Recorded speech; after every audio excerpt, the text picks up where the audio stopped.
Hello everyone, in this video we will be talking about how this NCP tool helps us in documenting food and nutrition history. Before I proceed, this tool is not meant to replace its users as a critical thinking agent, but it can only assist its users in calculation as well as documentation.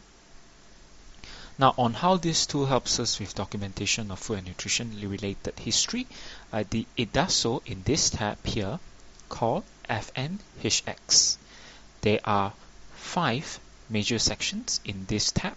The documentation section to the left with a diamond NCP as its title, the analysis section over here, the exchange list section over here, then all of the detail section for us to key in things that are not directly involved in calculations of macronutrients. And here is the diary recall where we put in most of our data. Now let's try out this tab. Suppose we interview a patient and asking him for a 24-hour diet recall. He'll start with telling us breakfast.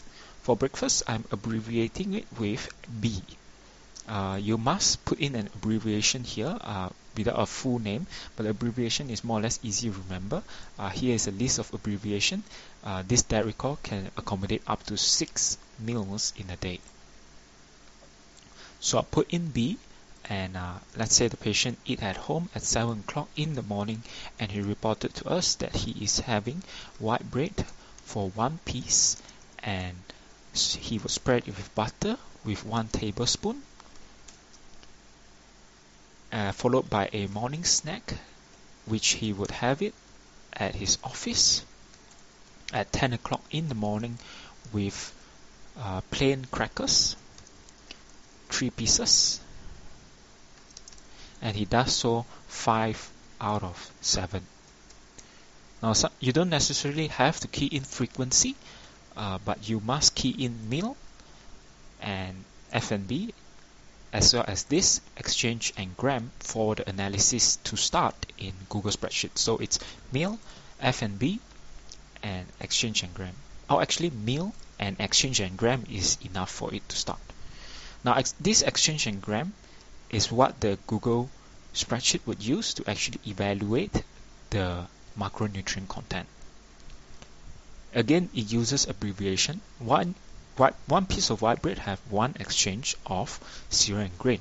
Instead of typing 1 exchange of cereal and grain, or 1 cereal and grain in its full sentence, I abbreviate it to 1 CG. Immediately to the right, you would see that Excel is doing its job and showing up all the numbers. And for butter, it's the same as well. 1 fat. Fat, I use the entire word, 1 fat. Again, it will show plain crackers as well. It's 1 CG, 1 cereal and grain. Again, you would see that Excel is keep working. Then the person would have lunch at a mama store at 3 o'clock in the afternoon with white rice, fried chicken, vegetable, and fruits, namely papaya.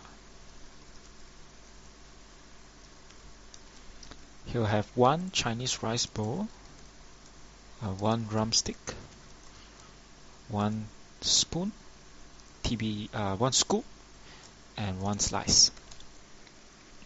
Again, you see all of the data we key in until here doesn't actually cause the spreadsheet to calculate. So the only thing that really matters is what you put in here. 3 cereal and grain, 1 meat and meat substitute, 1 vegetables. Vegetables are abbreviated with VG, and for fruits is 1 FR. Because F can also mean fat, so I use FR instead. Okay. Now you'll notice that there is one more thing that's missing, which is the fat used to cook the fried chicken or vegetables. What I would usually do is actually type it in like this. For any food that might have fat, I would leave one line in between and then only put in how much fat I think is appropriate.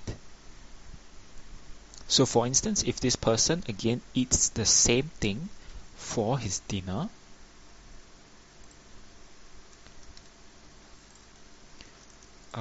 he eats it at 6 o'clock.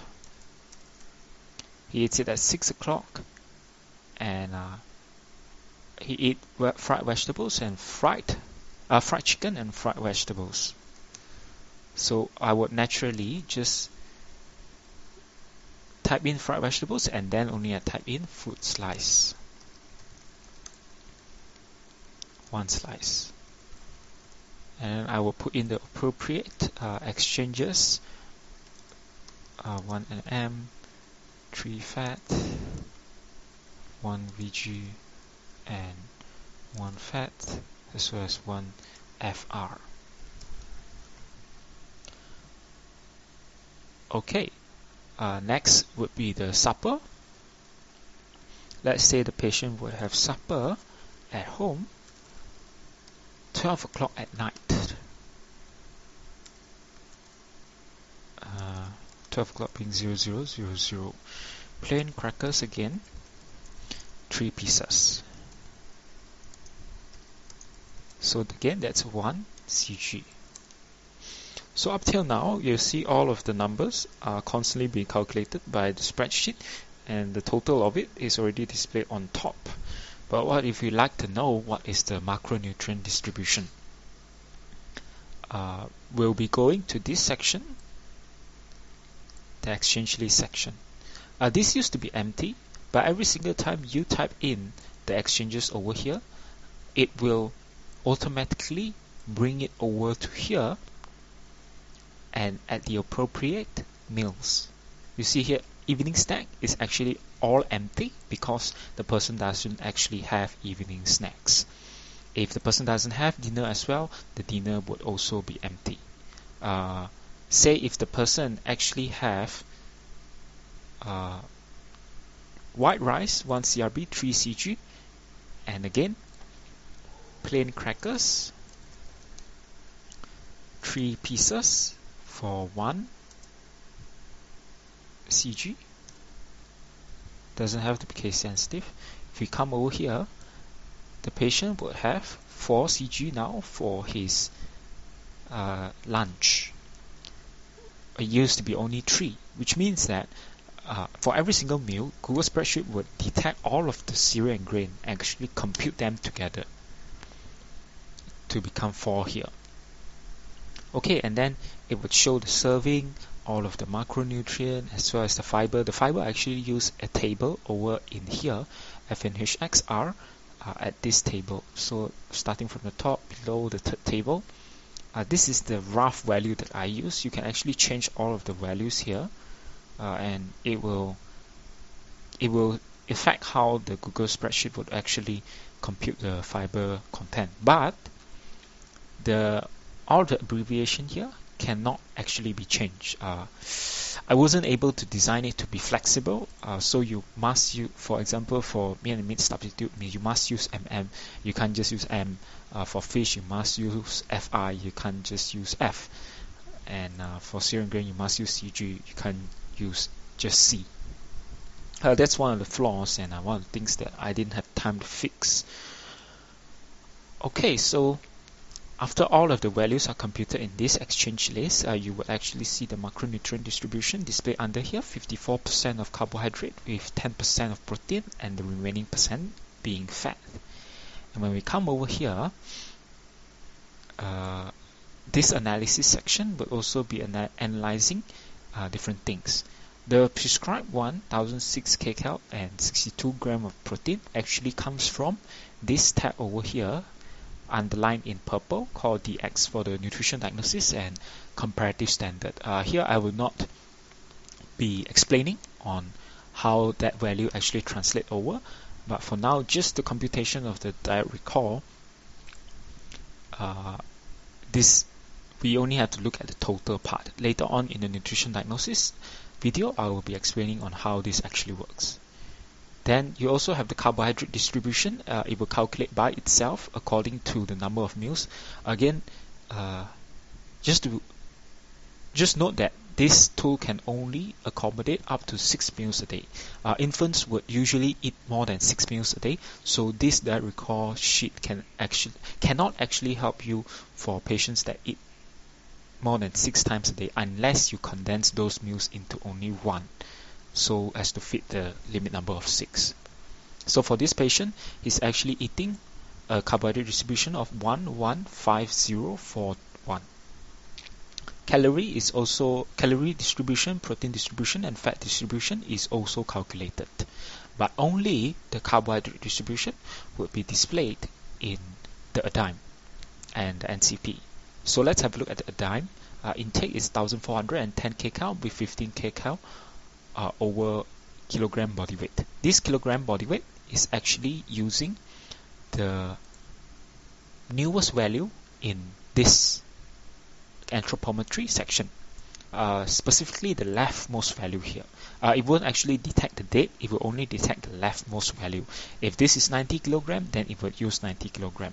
Even if this is actually 1st of May 2018, much older than the 1st March 2019, it will use the leftmost value.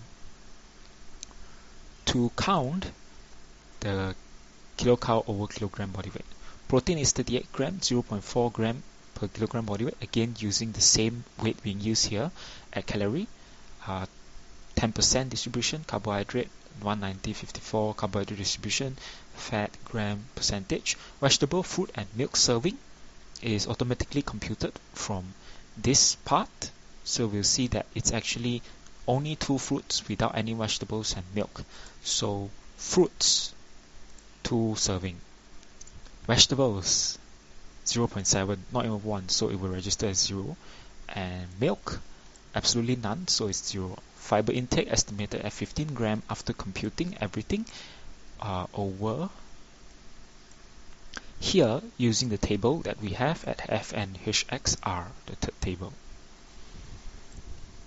Okay, now if this is a renal patient, this is a CKD patient, and now we would like to know how much sodium and how much potassium as well as phosphate that the patient is actually consuming.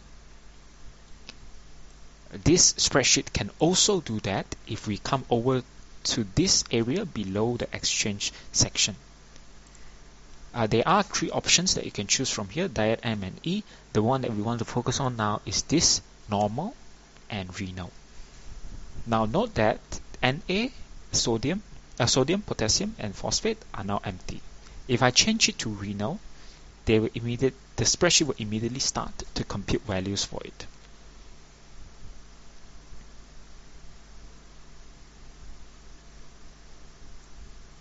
Okay, so the values are out, 50, 200, 130, and also here 150, 25, and it says here 1,290. There are a little bit of problem with the values over here, so don't use the values over here, but instead use the values that are over here or over use only the values that are over here. I think this is a design flaw that I had. Sorry for clicking away. It's a design flaw, so only use the values at the rightmost side of graph. Even if you put in a renal exchange, the values would not actually be displayed in ADIME or NCP. It is something that you have to manually enter after you key in all of the relevant data. You see here as well, just under the analysis table, it says patient's race and faith is a Chinese Buddhist. So this is maybe something that you saw already and say, okay, does this patient eat vegetarian? I see a vegetarian at a certain date.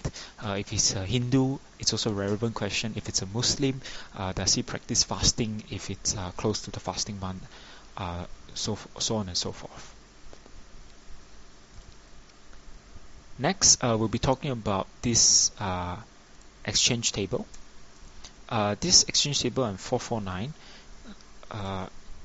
it's an option that actually, if we come over to FNHx only, it will make a little bit more sense. If you see the kilocal here, for me, I mean substitute the original exchange table uses 65 to help us remember it better.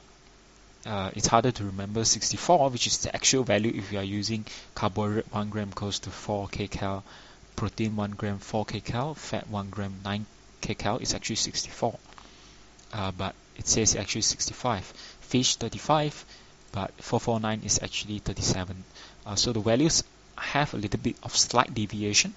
If you would like to exploit, you can also choose 449, and you would see that the calorie that's supposed to be 1850 would change to 1817. The deviation are usually not very huge, but there is some differences if that's something that's significant in your own usage of the tool. Next is this diet option or M&E option. By default, it comes in diet, meaning that it will take the data from your diet record. But there are cases where you have already seen this patient, or this patient has already been seen by other dietitians, so there is no need for you to key in the diet record again. You simply have to find out what the patient actually ate in the previous meal. Or if the patient only have ONS, oral nutrition supplement, and doesn't actually eat anything solid, then also you don't have to do a diet record and can just use a simple formula to count it. So in that case, we can choose the option of M&E and use this table highlighted here for the diet record purpose.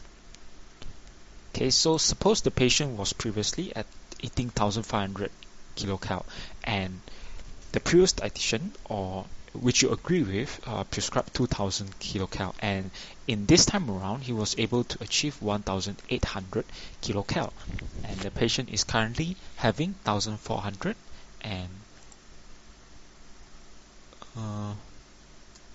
1800 kilocal, which is what he actually achieved.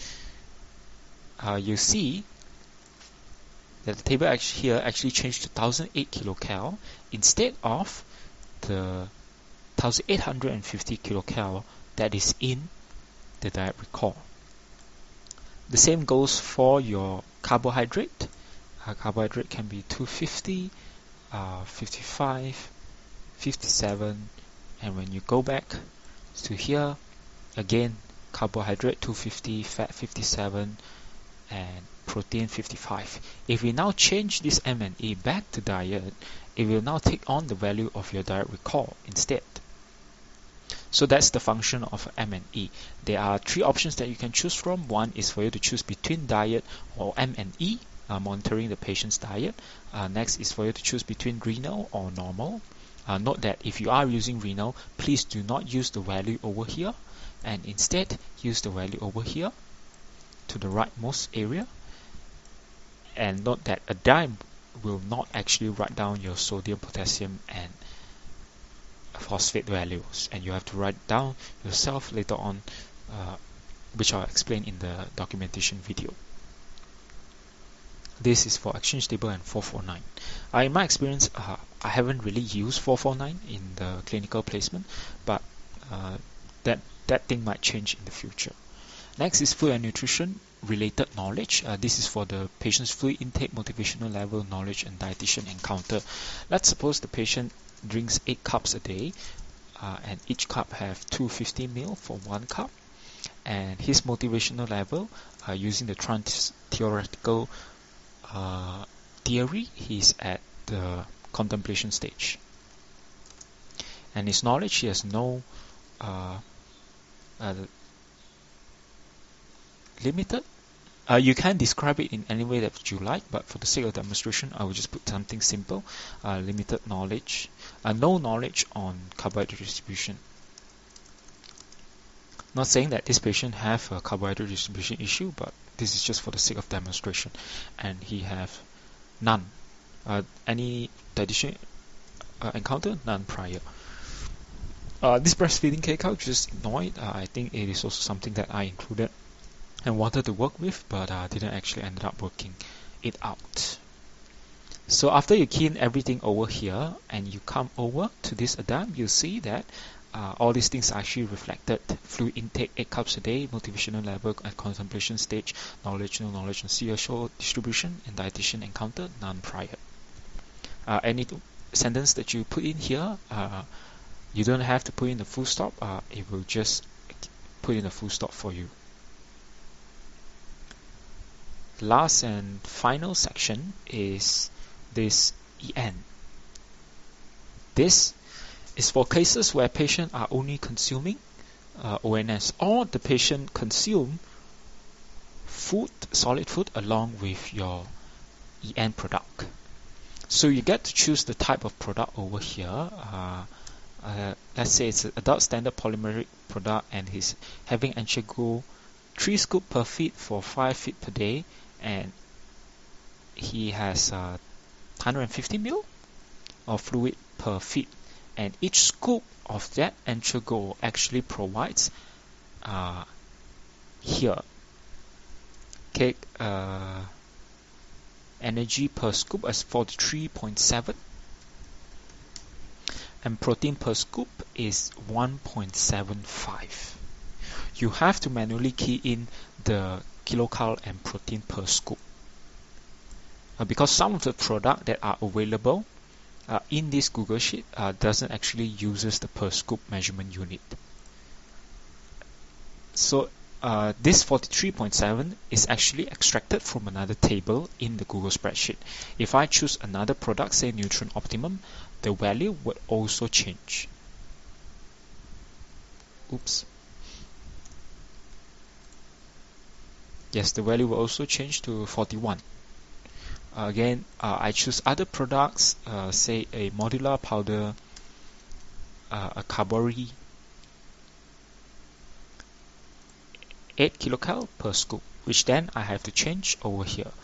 But now let's just return back to our Enchago, and the patient, if 3 scoop per feed, 5 feet per day, and with 150 ml every single time, he would be having 655.5 kcal and 26 gram of protein with fluid intake of 750. Again, these are ideas that I would like to work with this also, but didn't have the time to didn't come around actually finishing it. Now, previously remember that the patient actually consumed 1,410 kcal.